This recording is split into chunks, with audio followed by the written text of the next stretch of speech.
Okay, we've got another great Audi here. It's not great in the sense that it's a high-powered version, but it is another fine example of why these cars are selling so well at the moment.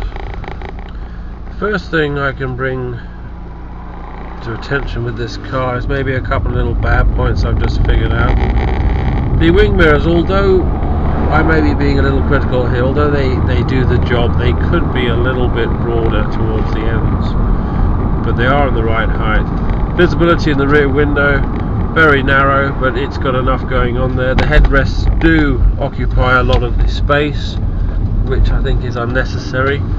The dials on the instrument cluster, very clear, very easy to read and assimilate the information.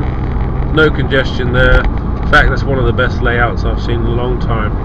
The center console, I think there's a danger of maybe the bottom part being a little bit confusing. If you weren't 100% familiar with the area here, it could be a lot of fiddling around while you're driving, which is not a good thing. This is an unusual colour for me to come across with the beigey sort of dashboard, but I think it seems to work quite well. It's a bit sort of aircraft ish in design, if you know what I mean, the colour wise.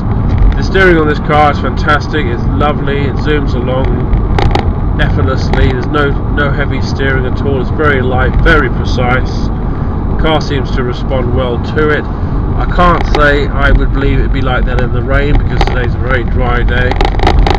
The engine on this is a little bit too small. There's no acceleration with this car at all.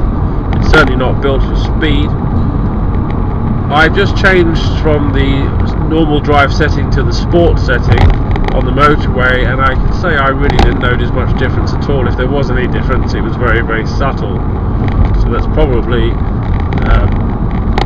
a feature which is probably only going to work in a more higher powered versions. This is a great car. I can see why people are buying them. I can see why people are keeping them. If you guys take this for a test drive, if you're thinking about buying one, I don't think you'll be disappointed.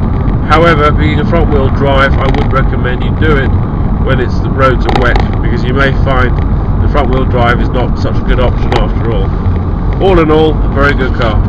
One thing I would like to add is the brakes on this car are absolutely fantastic.